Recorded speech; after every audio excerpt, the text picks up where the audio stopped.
dashur teleshikues të televizionit të shqiptarëve të Amerikës, e gjithë diaspora, të gjithë ne që jetojmë në Shtetet e Bashkuara, jetojmë edhe me shqetësimet e vendlindjes, edhe në këtë mes jetojmë edhe me shqetësimet e Kosovës, që u bë një sag e gjatë e procesit zgjedhor, e padëshirueshme për çdo, por ja që demokracia i ka dhe sfida të tilla.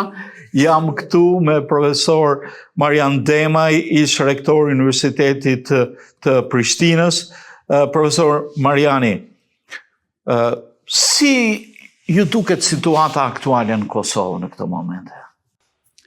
Po, shqyqeni, situata ka vite që nuk është ajo ma mira, ose ajo që duhet jetë dhe qytetarët presin që tjetë, sepse mbrenda një periudhë shumë të shkurt kemi disa zgjedhje, cilat natyrisht e kanë kostën e vetë materiale, kanë kostën jetë, kanë kostën punë, kanë kostën në humbje të mëdhaja prej investimeve, donacioneve të Bashkisë Evropiane, shqetësimin e popullatës, stres i madh, domethënë përcjellen me shumë strese. Prandaj me të drejtë qytetari është i dëshpëruar me këtë gjendje, sepse pas 3 palë zgjedhjeve ende nuk kemi arritur që të kemi një stabilitet politik, një stabilitet funksional të qeverisjes në Kosovë, të funksionimit të organeve të Kosovës.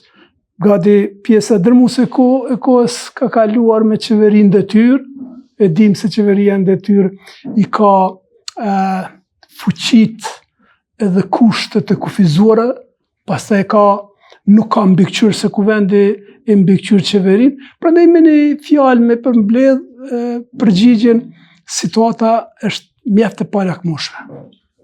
Po, a ka dritë në fund të tunelit, si i thonë shprehjes? Si mendoni ju, do të ketë në një zgjidhje në këto zgjedhje?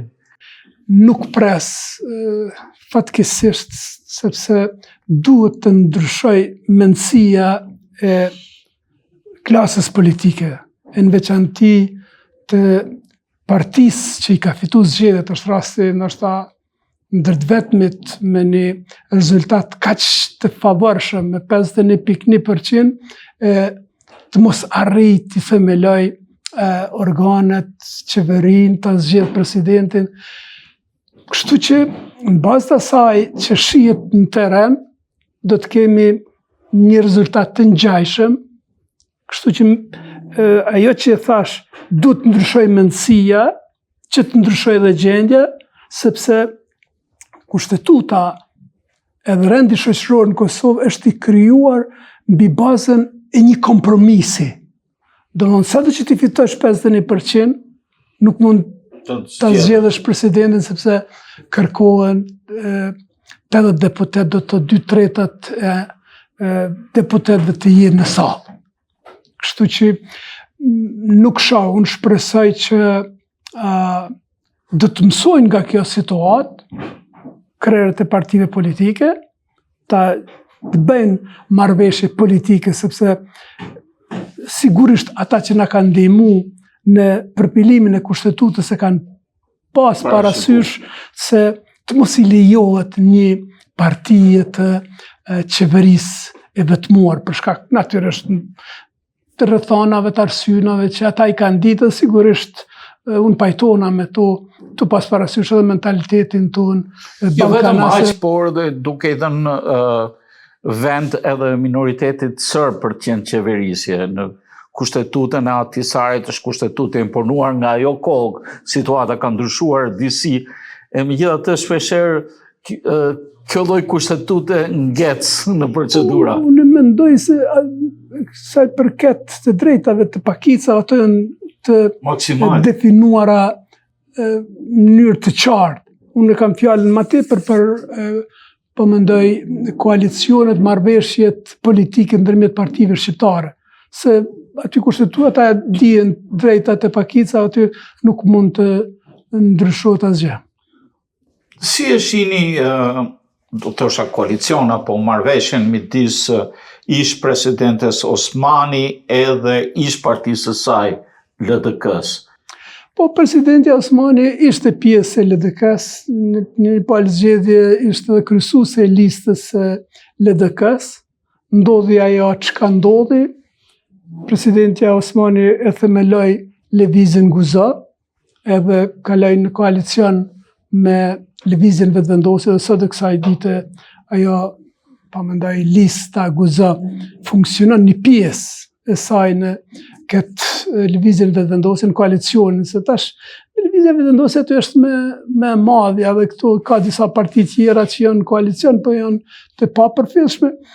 Pra ndodhi çka ndodhi tash, ish presidenti Osmani u kthy në listën e Lidhjes Demokratike të Kosovës dhe i prin listës, po kandidon si kandidate për kryetar të Kosovës, ndërsa mbetet Lubir Abdixhiku, i cili është kryetar aktual i partisë, si mandatar për themelimin e qeverisë nëse normali fitojnë zgjedhjet.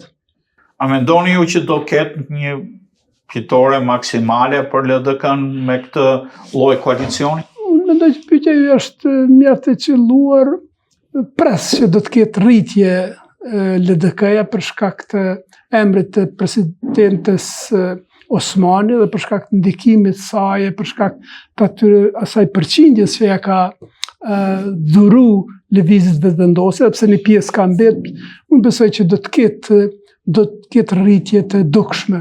Nuk do të merrem me numra, po sepse gjithë e dim me largimin e presidentes Osmani, lëvizja demokratike pati një rendje shumë të madhe, në 13% ishte një rendje tepër e madhe. Unë besoj që me kthimin e saj, me angazhimin, ai rezultat do të përmirësohet, po Rafael nuk pres ndonjë ndryshim të madh, nuk pres diçka që këto zgjedhje që do të ishin dashur të jenë zgjidhje e këtij ngërçi politik në cilin ka rënë Kosova, nuk do të jetë për shkak se prap kërkohet vullnet politik për me bë marrëveshje politike. Po ta marrim në mënyrë hipotetike, sikur LDK-ja plus ish presidenti Osmani do merrni 100% të votave aktuale, dyfishojnë. Prapse prap arrin këtë 30% që nuk shkojnë shumë. Unë mendoj që ndryshimi vetëm është sepse në atë që Albin Kurti, gjithsesi kryeministri në detyrë, nuk është i gatshëm të bëj kompromise, të bëj marrëveshje politike. Derisa LDK është tregu gjatë historisë saj të ekzistimit dhe të funksionimit si parti politike që ka qenë gjendje të bëj kompromise, të gjej marrëveshje politike, ndoshta dallimi do të jetë ky, nëse rriten ta në mënyrë hipotetike, pastaj së bashku me parti tjera opozitare do të arrijnë ta gjejnë një zgjidhje që të dilet nga kjo situatë shumë e palakmueshme që Kosova është sot. Po nëse përsëri Vetëvendosja do të arrijë marrë mbi 50%, si e parashikon situatën? Një replay, një seri tjetër?